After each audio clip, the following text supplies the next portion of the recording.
Sarah wiped the sweat from her brow as she cleared another table at the modest cafe in downtown Doha.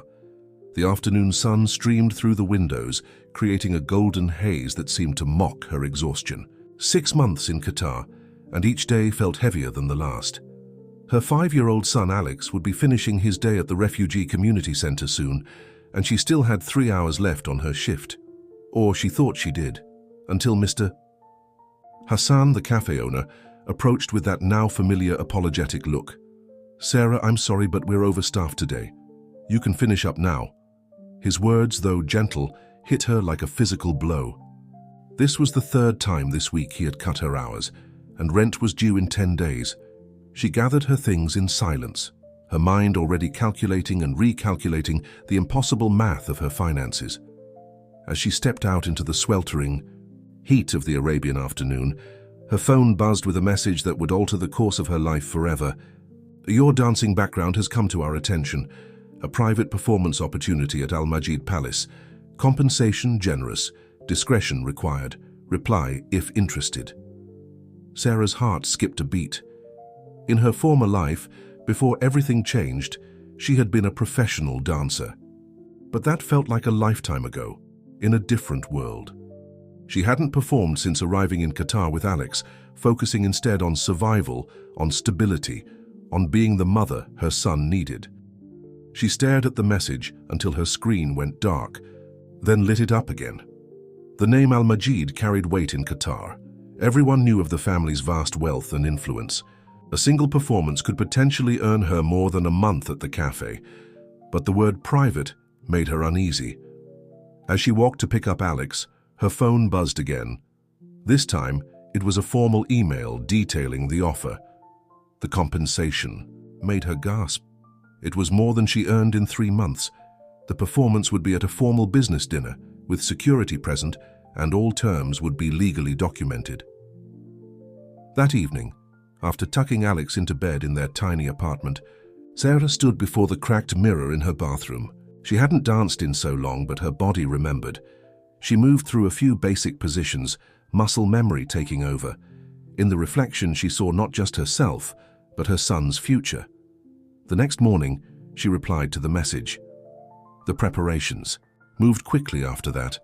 A car was sent to take her to the palace for a preliminary meeting. As she passed through the ornate gates, Sarah felt like she had entered another world. The palace grounds stretched endlessly, a testament to unimaginable wealth. In a sunlit office with views of the Persian Gulf, she met Karim al-Majid's assistant, a sharp-eyed woman named Nadia, who explained that the performance would be part of an important business dinner. "Mr. al-Majid is very particular about the cultural entertainment at his events," Nadia explained, her eyes studying Sarah with an intensity that made her slightly uncomfortable. They discussed the performance requirements, a fusion of contemporary and traditional dance, something elegant and sophisticated. Sarah would be provided with appropriate attire and would have access to a practice space in the palace for the week leading up to the event. As she left the palace that day, contract signed and initial payment already transferred to her account, Sarah felt a mixture of relief and apprehension. Something about Nadia's scrutiny about the whole situation felt slightly off, but she pushed the feeling aside. This was an opportunity she couldn't afford to pass up. What Sarah didn't notice was the way Nadia watched her leave, or how quickly she moved to make a phone call once Sarah was gone. She didn't see Nadia's hands trembling slightly as she dialed, or hear her whispered words. "It's uncanny. She's exactly as you described. Yes, everything is arranged. He won't know until the moment she steps onto the stage." In her small apartment that evening, Sarah began to stretch and practice, her muscles protesting after months of waitressing.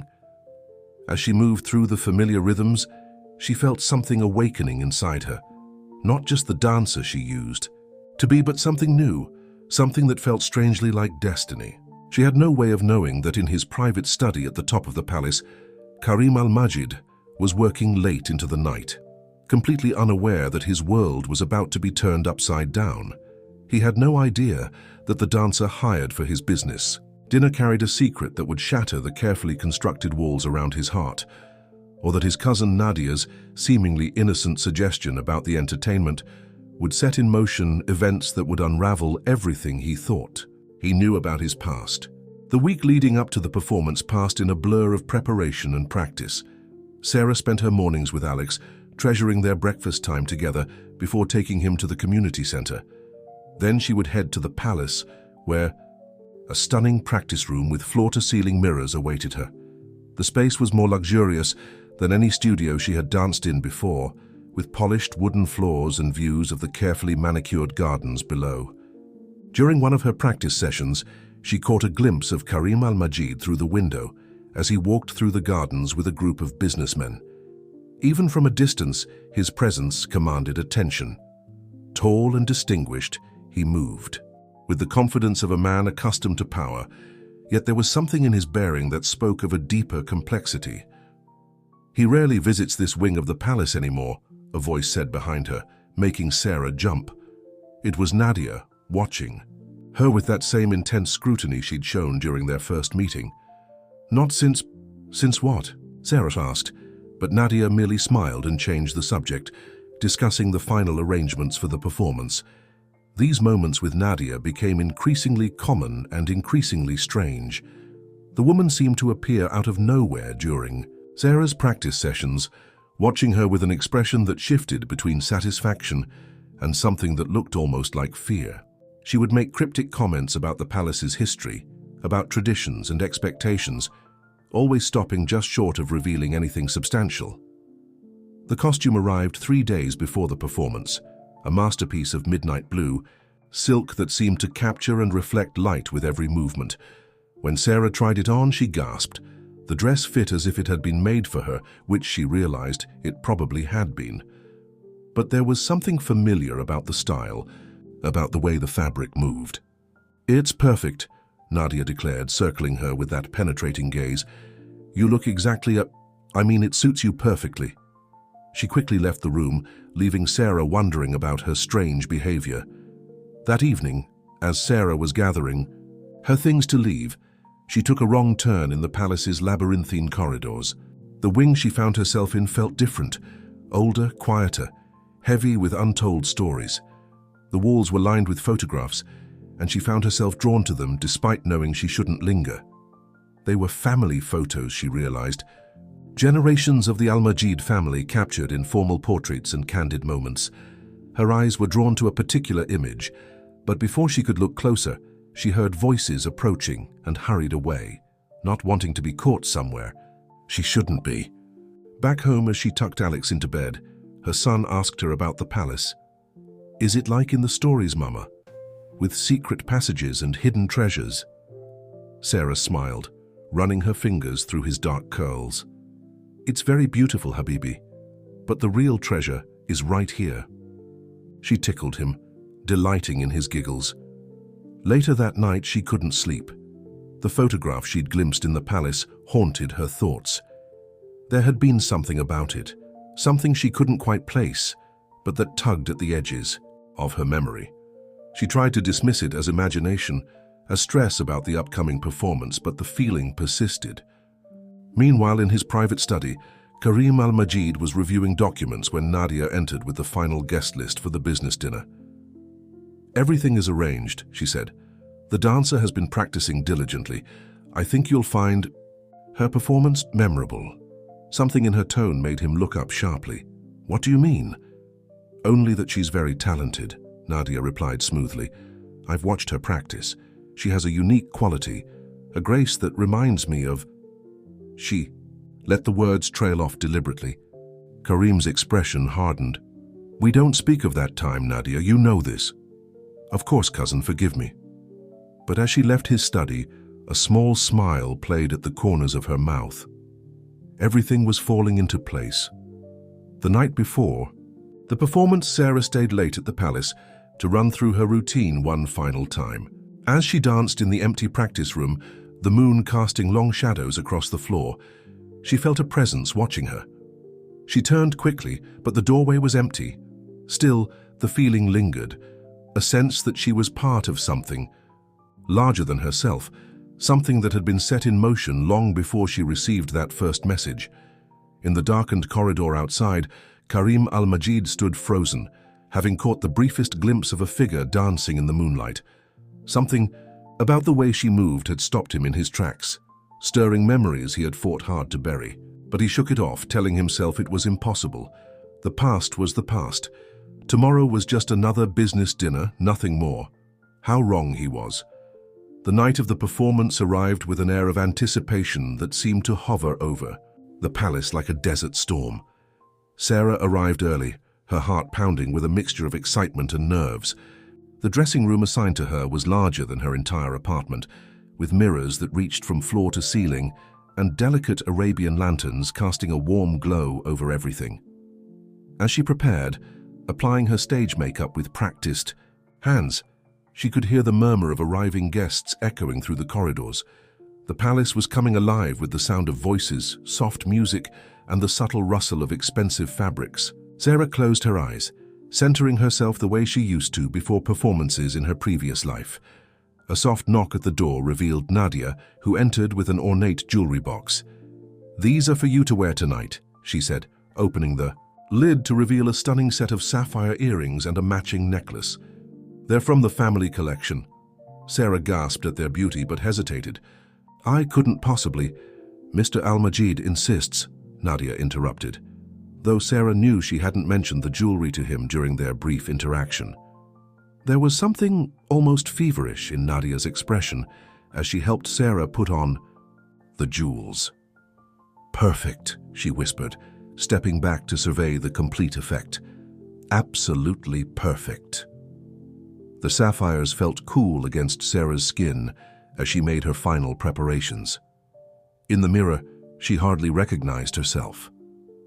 The midnight blue dress seemed to flow like water with her every movement, and the jewels caught the light like captured stars. For a moment she felt transformed, not just into a dancer again, but into someone else entirely, someone with a destiny she couldn't quite grasp.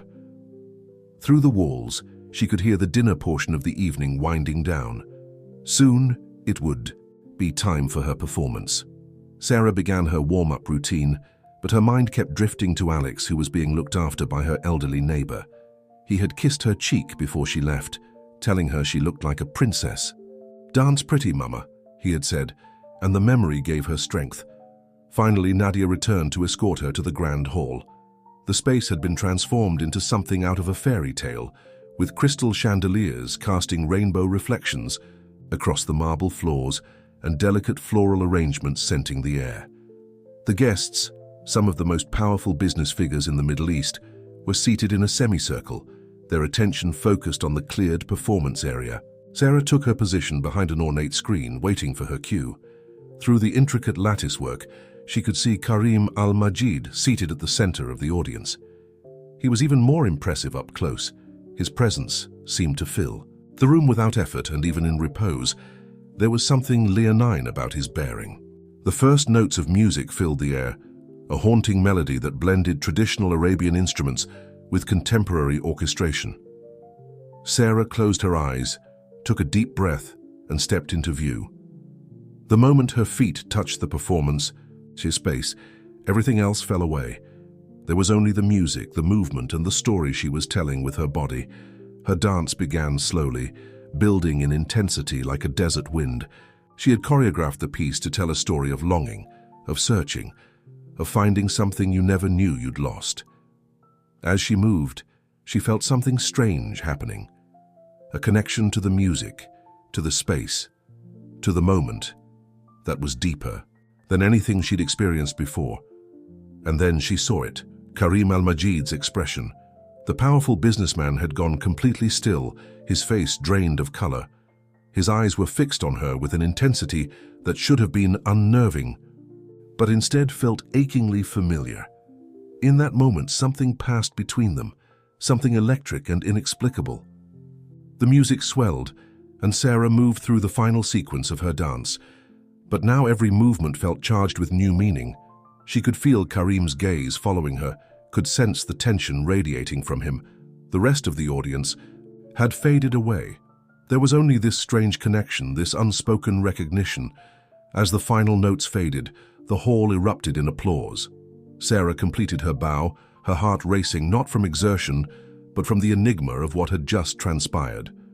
When she dared to look at Karim again, his seat was empty. He had vanished. Nadia appeared at her side, her expression unreadable. "Come," she said, taking Sarah's arm with surprising force. "There's something you need to see." She began leading Sarah away from the hall, deeper into the palace, toward the wing with the photographs. Behind them, Sarah could hear the murmur of confused voices, the sound of footsteps, and what might have been Karim's voice raised in question. The sapphires at her throat suddenly felt heavy, like they were trying to tell her something. As they walked, Sarah caught their reflection in a passing mirror, and for a moment, just a moment, she could have sworn she saw someone else wearing them, someone from long ago, someone whose face stirred memories she didn't even know she had. Nadia's grip on Sarah's arm remained firm as they moved through the dimly lit corridors of the palace's private wing. The sounds of the gathering faded behind them, replaced by the echo of their footsteps on marble floors. Sarah's heart was still racing from the performance, from that inexplicable moment when Karim al-Majid's eyes had met hers. "Where are we going?" Sarah asked, trying to keep her voice steady. The evening had taken on a dreamlike quality that made her uneasy. "To show you something you should have seen long ago," Nadia replied, her voice tight with an emotion Sarah couldn't identify. They turned down another corridor, this one lined with the family photographs Sarah had glimpsed earlier. Suddenly, Nadia stopped in front of a particular image. "Look," she commanded, releasing Sarah's arm to point at the photograph. Sarah stepped closer, and the world seemed to tilt beneath her feet. The photograph showed a garden party, clearly taken years ago. In the center stood a younger Karim al-Majid, and beside him, Sarah's hand flew to her mouth. The woman in the photograph could have been her twin. She wore the same sapphires that now adorned Sarah's neck, and her smile held a hint of mystery that seemed to reach across time. "That was Layla," Nadia said softly, "Karim's wife. The resemblance is remarkable, wouldn't you say?" Before Sarah could respond, a deep voice cut through the air like a blade. "What is the meaning of this, Nadia?" They turned to find Karim, standing in the shadows of the corridor, his face a mask of carefully controlled emotion. He stepped forward, his gaze moving between Sarah and the photograph, and for a moment, no one spoke. The air itself seemed to grow heavy with unspoken questions. "Cousin," Nadia began, but Karim raised a hand to silence her. "Leave us," he commanded, never taking his eyes off Sarah. Nadia hesitated for a moment, then slipped away, her footsteps fading into silence. Sarah stood her ground, though her heart was pounding. Up close, Karim's presence was even more overwhelming, but there was something in his eyes now, a vulnerability beneath the power that made him seem suddenly human. "Who are you?" he asked quietly. "Really?" "I'm exactly who I said I am," Sarah replied, finding strength in the truth. "A single mother, a refugee, a dancer, nothing more. And yet you wear my wife's jewels and dance exactly as she once did." He stepped closer, studying her face with an intensity that made her breath catch. "Even your expression, it's impossible." Sarah's mind was racing. The sapphires at her throat seemed to pulse with untold secrets. "Nadia gave me these to wear, I had no idea." She reached up to remove them, but Karim's hand caught hers, stopping her. "No," he said softly. "They suit you, as if they were made for you." His touch lingered for a moment longer than necessary before he pulled away, running a hand through his hair in a gesture of frustration. "None of this makes sense." "Mr. Al-Majid." "Karim," he corrected automatically, then seemed to surprise himself with the informality. "Karim," Sarah continued, testing the name. "I don't understand what's happening here, but I can assure you, any resemblance to your wife is purely coincidental."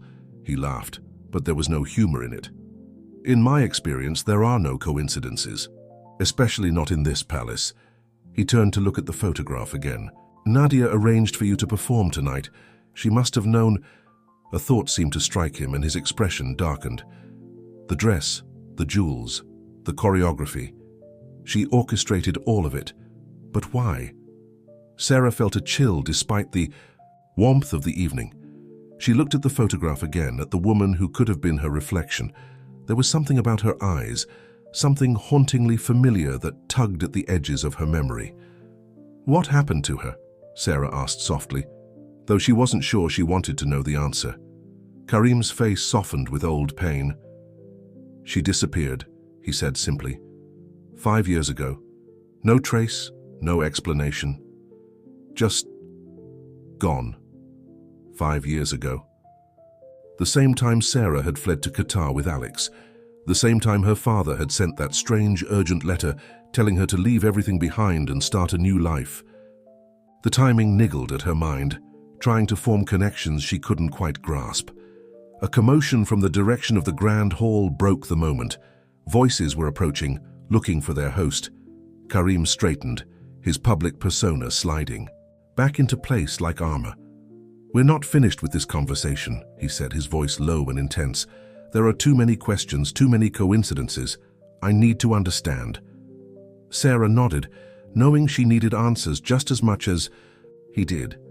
As they turned to head back to the party, she caught one last glimpse of the photograph. In the background, partially obscured by other guests, she noticed something that made her blood run cold. A man's face, one she recognized from her childhood photo albums. Her father. The days following the performance took on a surreal quality for Sarah. She returned to her normal routine, taking Alex to the community center, going to work at the cafe, but everything felt different. The weight of unanswered questions hung over her like a shadow, and the image of her father in that old photograph haunted her thoughts. She hadn't told Karim about recognizing her father in the picture. The discovery felt too personal, too confusing to share until she understood more. Every night after Alex went to bed, she would pull out the small box of family photographs she'd brought from home, searching for clues she might have missed. One evening, as she was examining an old picture of her father, her phone buzzed with a message from an unknown number.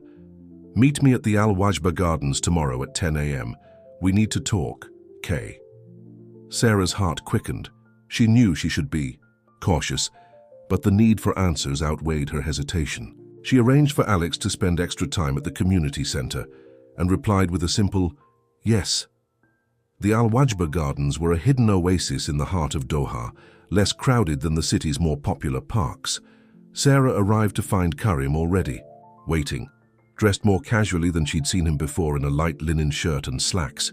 The morning sun caught the silver at his temples, and something about his less formal appearance made him seem more approachable, more human. "Thank you for coming," he said, gesturing for her to walk with him along a path lined with flowering bougainvillea. "I've been doing some research since the other night." "About me?" Sarah asked, matching his pace. "About everything. About Layla. About the years before she disappeared. About the strange coincidences that seem to surround you." He stopped walking and turned to face her. "But I keep hitting walls.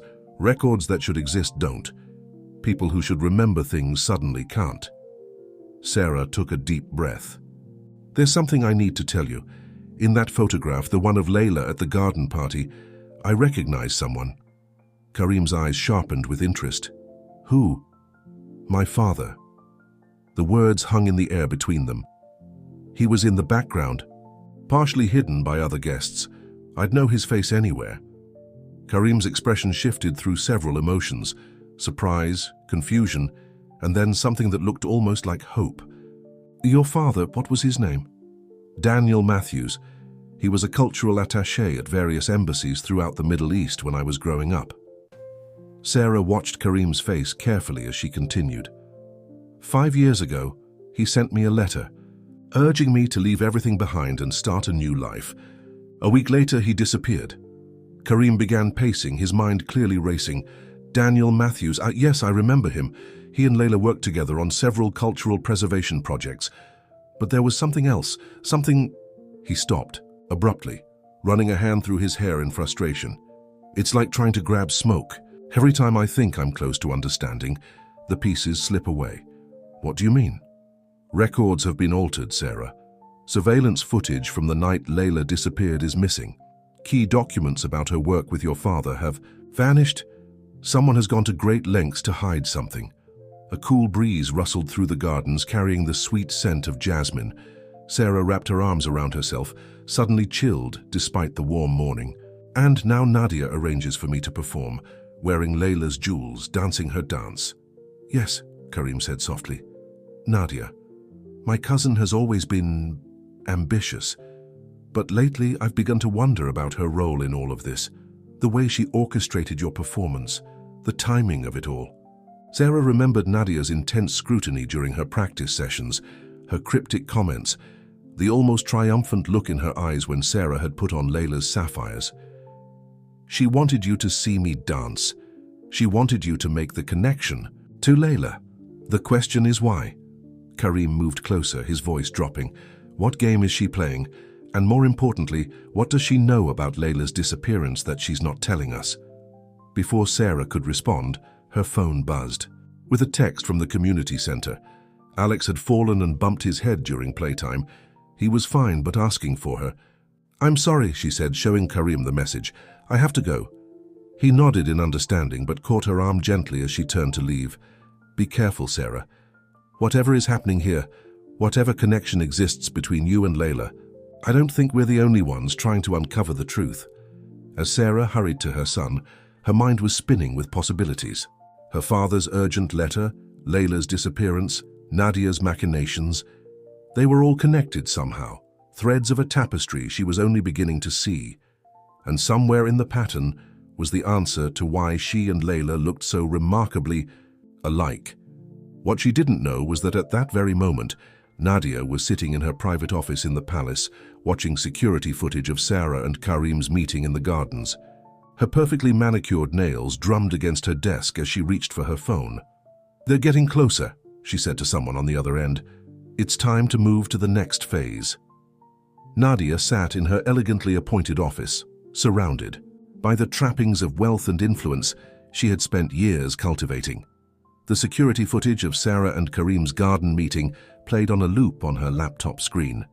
She paused it on a frame where they stood close together, studying their body language with narrowed eyes.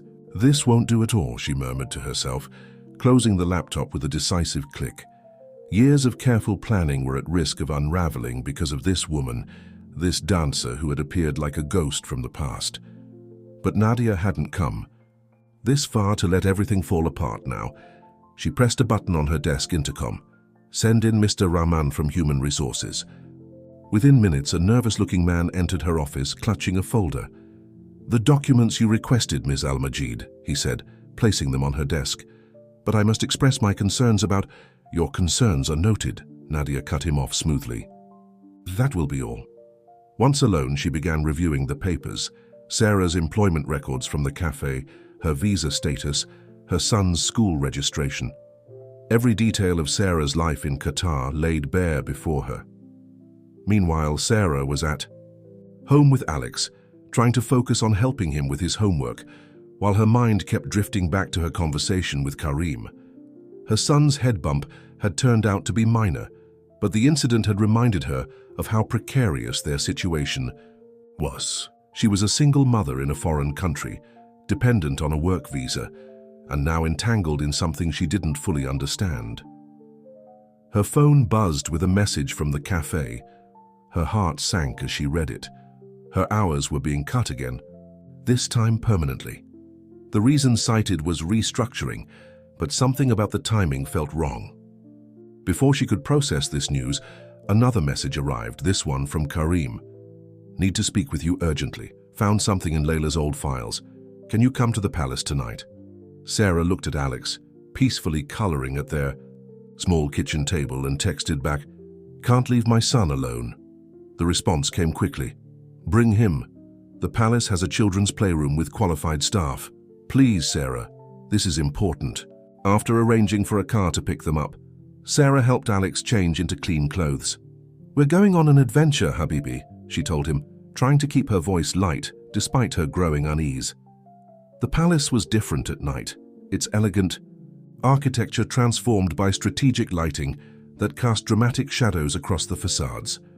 A butler led them to a brightly colored playroom where two warm-hearted nannies immediately engaged Alex in a game of blocks. Sarah found Karim in his study, surrounded by old documents and photographs spread across his massive desk. He looked up when she entered, and something in his expression made her heart skip. "Look at this," he said without preamble, holding out a weathered envelope. Inside was a photograph Sarah had never seen before, her father and Layla standing in what appeared to be an archaeological site. They were examining something together, their heads bent close in concentration. "This was taken at a dig site in the northern desert," Karim explained. "Layla was passionate about preserving Qatar's cultural heritage. She and your father worked together on several projects, documenting ancient trading routes and settlements. Why didn't he ever tell me about this?" Sarah wondered aloud, studying the photograph closely. "There's more," Karim said, his voice tense. "I found references to a discovery they made together, something significant enough that they kept it off the official records. The last entry in Layla's journal mentions a meeting with your father about it, scheduled for the day before she disappeared." Before Sarah could respond, a commotion erupted in the hallway. Nadia burst into the study, her usually perfect composure slightly fractured. "Karim, there's an urgent situation requiring your immediate attention. The Minister of Culture is on da." The line about the Heritage Preservation Project. Karim hesitated, looking between Sarah and Nadia. "Can it wait?" "I'm afraid not," Nadia insisted. "It's about the funding allocation. If we don't address this now, the entire project could be at risk." With visible reluctance, Karim excused himself, promising Sarah they would continue their conversation soon. As he left, Nadia lingered behind, her eyes fixed on Sarah with an unreadable expression. "It must be difficult," Nadia said softly, "raising a child alone in a foreign country, especially with such uncertain employment." Sarah felt a chill run down her spine. How did Nadia know about her situation at the cafe? "The palace always needs good staff," Nadia continued, her voice honey-sweet, but her eyes cold. "I could arrange something more stable for you. Of course, it would require your complete focus. No more private meetings with my cousin about ancient history." The threat was clear beneath the veneer of kindness. Sarah stood her ground, meeting Nadia's gaze steadily. "Thank you for the offer, but I prefer to make my own way." Nadia's smile didn't reach her eyes. "As you wish, but remember, Sarah, in Qatar everything depends on having the right connections, the right permissions. It would be a shame if anything were to complicate your ability to stay here with your son." With that, she glided from the room, leaving Sarah alone with the photograph of her father and Layla, and the growing certainty that she was being pulled into something far more dangerous than she had imagined. Sarah couldn't shake the chill of Nadia's words as she collected Alex from the palace playroom. Her son was chattering excitedly about the games he'd played, but her mind was racing with the implications of everything she'd learned that evening. The photograph of her father with Layla, their secret discovery, and now Nadia's thinly veiled threats. It was all becoming increasingly complex and dangerous. Back in their apartment, after tucking Alex into bed, Sarah retrieved the letter her father had sent 5 years ago. She'd read it countless times before, but now certain phrases jumped out with new significance. "There are things you don't know, things I've protected you from. When the truth comes out, remember that everything I did was to keep you safe." A soft knock at her door made her jump. It was well past midnight. Who could be visiting at this hour? Cautiously, she approached the door and looked through the peephole. Her breath caught in her throat. It was Karim. She opened the door to find him looking troubled, his usual polished appearance slightly disheveled. "I apologize for the late hour," he said quietly, aware of Alex sleeping nearby. "But after that interruption earlier, I couldn't wait until morning." Sarah led him to their small living room, acutely aware of the contrast between her modest apartment and his palatial home. But Karim seemed to notice nothing except the letter she still held in her hands. "What's that?" he asked. Sarah hesitated, then handed it to him. "The last communication I received from my father. Read it. I think you'll understand why it's important." Karim's eyes moved rapidly across the page, his expression growing increasingly intense. "The timing of this letter," he said finally, looking up at her. "It was sent just days after Layla disappeared." "Yes," Sarah replied, "and there's something else you need to know. After you left tonight, I remembered something about the necklace, the sapphires Nadia had me wear for the performance." Karim leaned forward, his full attention focused on her. What about them?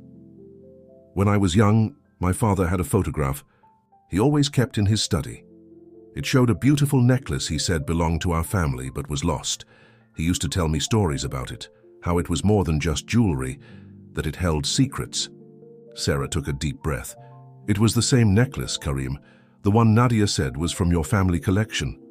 That's impossible, Karim said, but his voice held a note of uncertainty. Those sapphires have been in the Al-Majid family for generations, unless... He trailed off, his mind clearly racing. Unless what? Unless they weren't originally ours at all. He stood and began pacing the small room. Layla wore them for the first time at our wedding. They were a gift from my father, who said they'd been in a sealed vault for years. But now that I think about it, there are no photographs of them in our family archives before that day. A sudden noise from outside made them both freeze. Through the window, Sarah caught a glimpse of a car pulling away from the curb, a black luxury sedan with tinted windows. We're being watched, Karim said grimly. Nadia must have followed me here. She threatened me tonight, Sarah admitted. She implied she could have my visa revoked, separate me from Alex. Karim's expression hardened. She won't touch you or your son. I'll make sure of that. He pulled out his phone and made a quick call in Arabic. I've arranged for private security to watch your building, but we need to move quickly now. Whatever Nadia's involvement in all this, she's obviously worried about what we might discover. What are you suggesting? I have a private villa in the desert off the usual maps. We can take you and Alex there tomorrow, somewhere safe, while we figure this out. He hesitated, then added softly, I won't let history repeat itself, Sarah. I lost Layla because I didn't see the danger in time. I won't make the same mistake again. The intensity in his eyes made Sarah's heart race. There was something else there too, something beyond concern for her safety, but now wasn't the time to examine it. There's a storage facility, she said instead. Before my father disappeared, he rented a unit there. I have the key, but I've never used it. He said I should only open it if there was no other choice. I think we've reached that point, Karim replied. First thing tomorrow we'll check it out, but tonight... He moved to the window, scanning the street below. Tonight I'm staying here. If Nadia wants to play games, she'll find I can play them too. What neither of them knew was that at that very moment, Nadia was in her private study at the palace, looking at an old photograph of her own, one that showed her standing next to Layla and Sarah's father at the archaeological site. In the background, barely visible, was an ancient stone tablet covered in mysterious inscriptions. With trembling hands, she picked up her phone and dialed a number she hadn't used in 5 years. They're getting too close, she whispered, when someone answered. We need to move everything from the storage unit, tonight. Dawn broke over Doha with an urgency that matched Sarah's racing heart. She had barely slept, too aware of Karim's presence in her living room and the weight of what they might discover at her father's storage unit.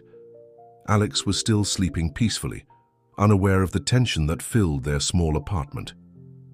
Karim had spent the night making calls, arranging security and transportation. He looked impossibly put together for someone who had spent the night on a modest couch, his natural authority seemingly undiminished by the informal setting. The car will be here in 20 minutes, he said quietly, as Sarah prepared Alex's breakfast. I've arranged for one of my most trusted staff members to take Alex to the palace playroom. He'll be safe there. Sarah nodded, trying to quell her maternal instincts that screamed against being separated from her son. But she knew Alex would be safer away from whatever they might uncover today. The storage facility was located in an industrial area on the outskirts of the city. As their car approached, Sarah's hand tightened around the key she'd carried for 5 years but never used. The facility looked ordinary enough, rows of identical units baking under the desert sun. But as they pulled into the parking lot, Karim suddenly tensed. That car, he said, pointing to a black sedan parked near the entrance. It's one of Nadia's. They were too late. Instead of approaching directly, Karim guided them around the back of the building. Years of business negotiations had taught him the value of the element of surprise. They found a secondary entrance and made their way carefully through the maze of storage units. As they approached her father's unit, they could hear voices, the sound of items being moved, boxes being opened. Karim held up a hand, signaling Sarah to stay quiet as they edged closer. "It has to be here somewhere," they heard Nadia's voice, tight with frustration. "The tablets, translations, the maps, everything was supposed to be here." Sarah and Karim exchanged glances. Tablet translations, maps. What had her father and Layla discovered? Making a quick decision, Karim stepped into view, his voice cutting through the morning air like steel. "Looking for something, cousin?" Nadia spun around, her usual composure cracking for just a moment before she recovered. "Karim, I was just breaking into a private storage unit?" He moved forward, allowing Sarah to see into the unit. 2 men were there with Nadia, surrounded by opened boxes and scattered papers. "I wonder what the authorities would make of this." "You don't understand," Nadia said, her voice taking on an edge of desperation. "This is bigger than you know, bigger than all of us." "Then explain it," Sarah said, stepping forward. The sight of her father's belongings strewn about filled her with a quiet anger. What was so important that my father had to disappear, that Layla had to vanish? Something flickered in Nadia's eyes, fear perhaps, or guilt. "They found something in the desert," she said finally. "Something that could change everything we know about this region's history. But there were others who didn't want it found. Powerful people who—" She never finished her sentence. A small red dot appeared on the wall behind her, a laser sight. In the next instant, Karim had pulled both Sarah and Nadia down behind a stack of boxes as a dart whistled through the space where they had been standing. "Run!" Karim commanded, pushing them toward the back of the unit. Sarah's heart pounded as they scrambled through a maze of storage containers, the sound of pursuit close behind them. They emerged into the blinding sunlight, racing toward their car. But as they ran, Sarah caught glimpse of something that made her gasp. In Nadia's hand was a small leather-bound journal she recognized from her childhood, her father's research diary. "The journal," she called out to Karim. "She has my father's journal." Karim reacted instantly, spinning around to intercept Nadia. But his cousin was quicker than expected. She ducked under his grasp and threw something, the sapphire necklace, its stones glinting in the sun as it arced through the air. "The answers you want?" Nadia called out as she backed away. "They're in the stones. They always have been. Ask your father about the inscriptions hidden inside them, Sarah, if you can find him." Before either of them could respond, smoke bombs exploded around them, filling the air with thick grey clouds. When the smoke cleared, Nadia was gone, but she had left behind both the journal and the necklace. Karim picked up the sapphires, studying them with new eyes. "Hidden inscriptions?" he muttered. "What secrets have I been wearing around my neck all these years?" Sarah clutched her father's journal, its pages potentially holding answers to 5 years of questions. But one look at Karim's face told her their discovery had only deepened the mystery.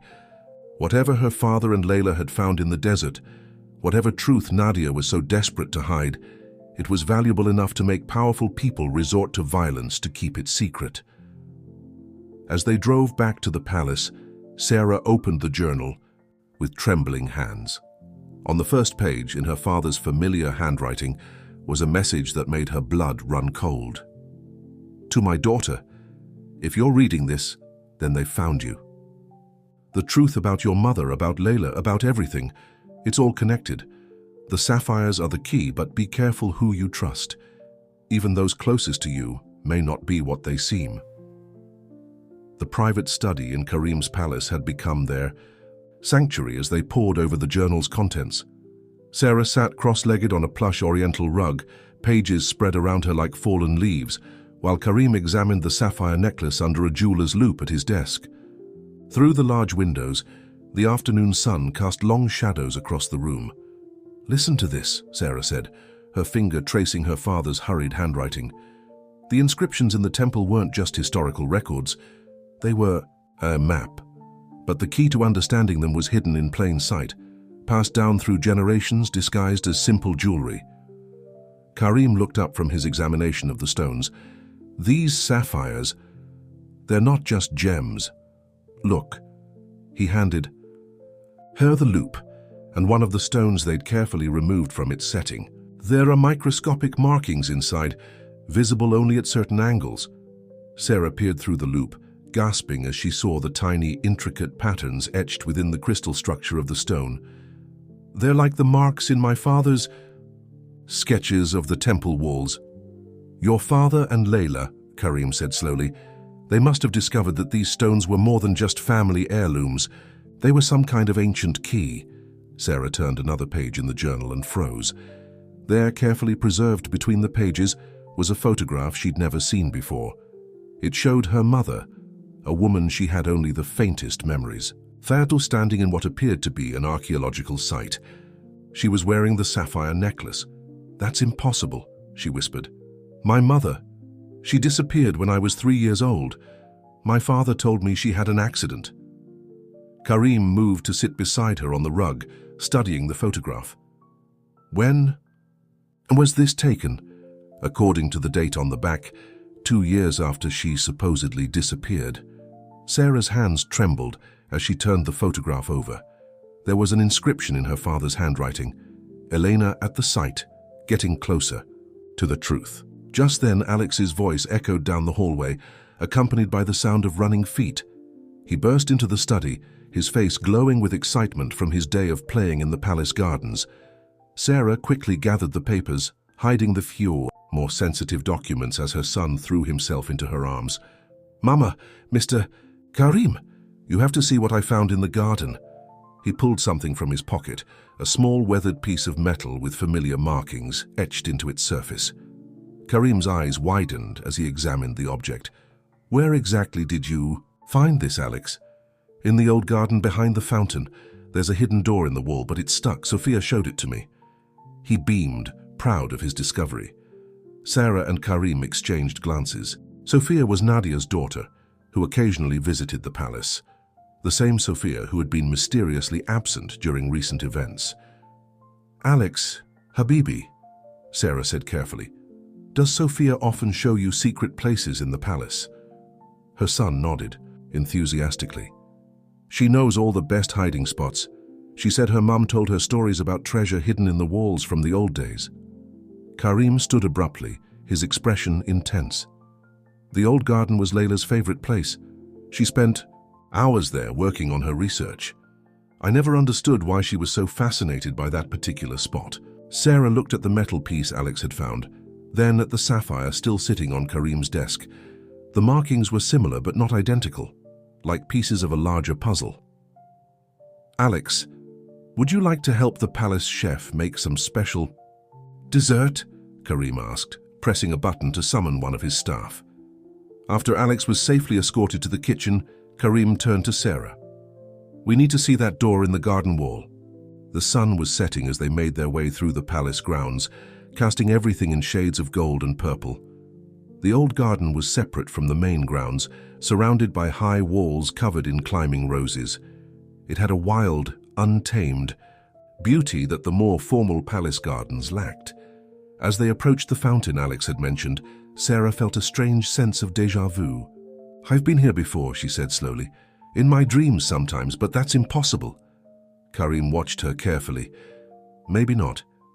If your mother was here, if she was involved in whatever Layla and your father discovered. They found the door, exactly where Alex had described it. A section of wall that looked solid, but contained subtle seams visible only up close. The metal piece Alex had found seemed to match a depression in the stone. But before they could investigate further, a voice rang out across the garden. I wouldn't do that if I were you. They turned to find Sophia, Nadia's 12-year-old daughter, standing by the fountain. Her expression was eerily mature for her age, her eyes holding knowledge no child should possess. Mom said you'd come here eventually, Sophia continued. She said to give you this when you did. She held out an envelope, then added in a voice that sounded rehearsed. She also said to tell you that some doors are better left closed, especially if you want Alex to stay safe. The envelope Sophia had delivered felt heavy in Sarah's hands as she and Karim retreated to the safety of his study. The young girl's words about Alex's safety echoed in her mind, making her heart race with maternal fear. After ensuring Alex was still happily occupied in the kitchen, They sat down to examine the envelope's contents. Inside was a single photograph and a handwritten letter. The photograph showed Nadia, much younger, standing between Sarah's mother, Elena, and Layla. They were all smiling, arms linked, standing in front of what appeared to be an ancient stone archway. On the back was written, "The three guardians before everything changed."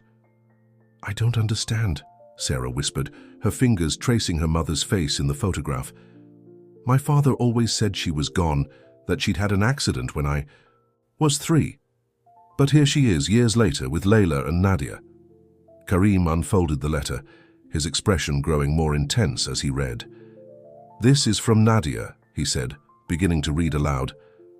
"By now, you'll have discovered enough to know that nothing is what it seems. The sapphires you possess are part of an ancient legacy, one that has been protected by certain families for generations. Elena, Layla, and I were chosen as guardians, sworn to protect not just the stones, but what they could reveal. The temple, we discovered, contained truths that could reshape our understanding of history, of power, of everything we thought we knew about this region. But there were those who wanted to use that knowledge for their own gain. They came after us, forcing us to separate and hide. Elena left to protect Sarah. Layla made her choice to protect all of us. And I've been playing a dangerous game ever since, keeping powerful people distracted while trying to preserve what matters most. Sarah is the key, she always has been. Why do you think she looks so much like Layla? It's not coincidence. The Guardians have always been connected by blood, by destiny. Ask yourself why Elena chose to disappear rather than tell her daughter the truth about her heritage." Sarah stood abruptly, pacing the room as she tried to process this information. "Are you saying my mother is alive? That she and Layla were part of some ancient order of guardians? And that I'm somehow connected to all this?" Karim studied the sapphire necklace with new understanding. It explains so much. Why these stones have been passed down through generations, why they contain hidden inscriptions. They're not just jewelry. They're keys to something bigger. A soft knock interrupted them.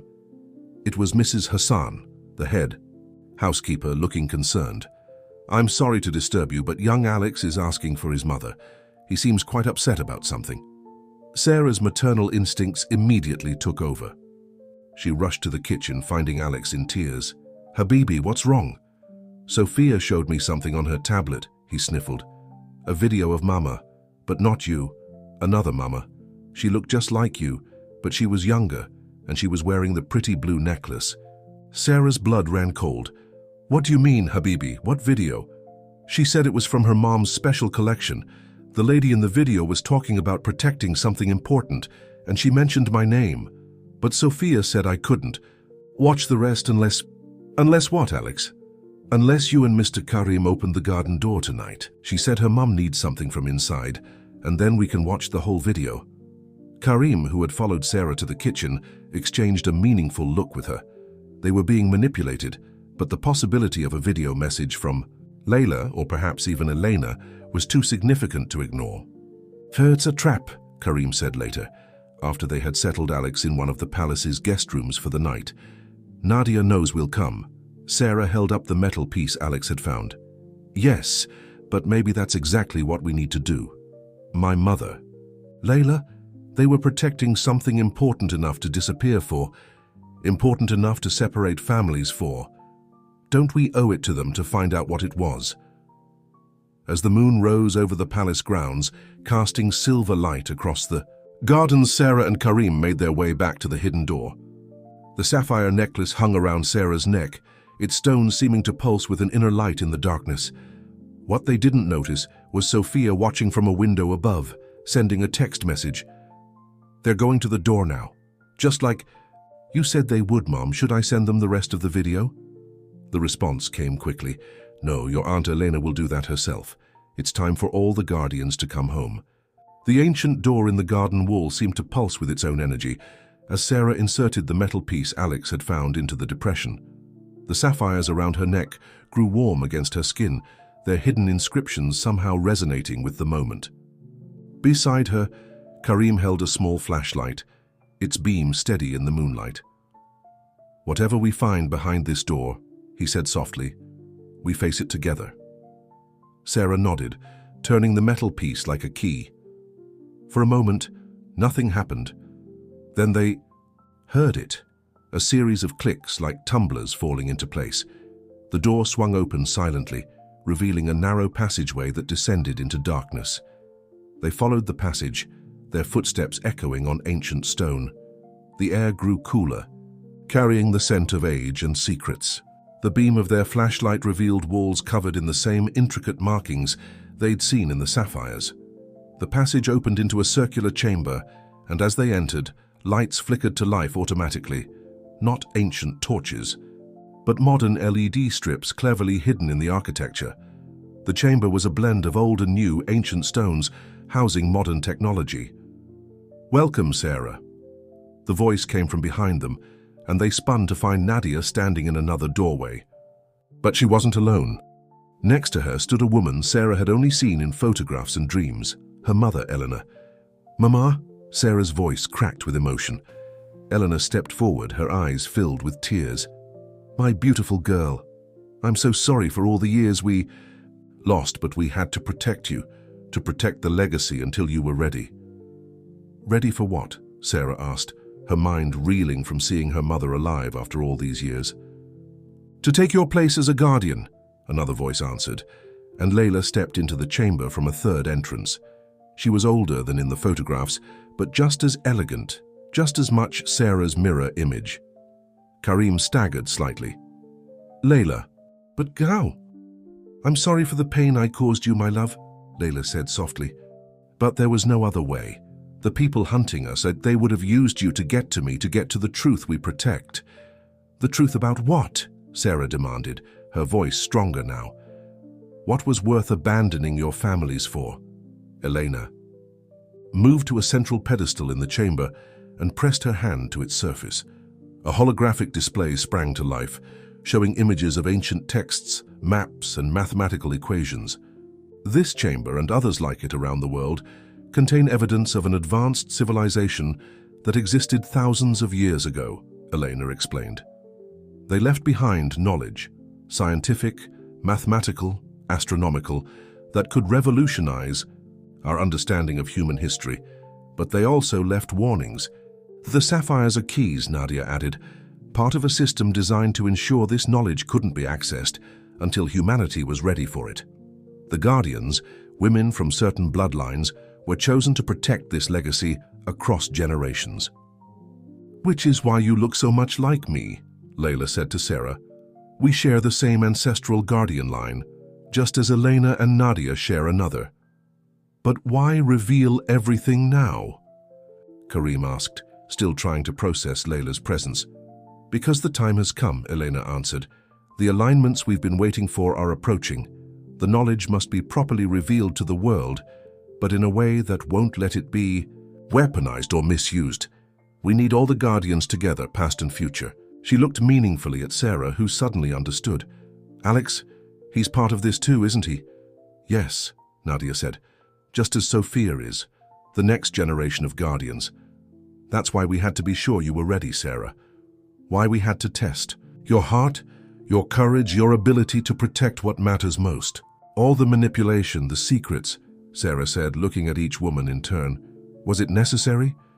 To protect this legacy?" "Yes," Layla answered, "but also to protect you, to prepare you. The world is about to change, Sarah. Humanity needs to face its true history, but they need guides they can trust to help them understand it." Karim moved to stand beside Sarah, taking her hand. "Whatever you choose," he said softly, "I'm with you." Sarah looked at her mother, seeing years of love and sacrifice in her eyes. She looked at Layla, understanding now why their connection had felt so powerful. She looked at Nadia, seeing not an enemy, but another protector who had played her part in a greater purpose. Finally, she looked at Karim, who had become so much more than an ally in their shared journey. In his eyes, she saw a future where truth and love could coexist with duty and purpose. "What do we do now?" she asked, squeezing his hand. Elena smiled, touching the sapphires at Sarah's throat. "Now, my daughter, we begin, together, as it was always meant to be." The chamber hummed with energy, as Sarah stepped forward to take her place among the guardians. Above them in the palace, Alex slept peacefully, Sophia watching over her cousin with the natural protectiveness of one guardian to another.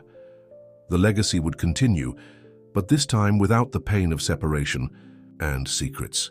As the first light of dawn began to filter down into the chamber, Sarah looked around at her newfound family. Her mother, restored to her after so many years.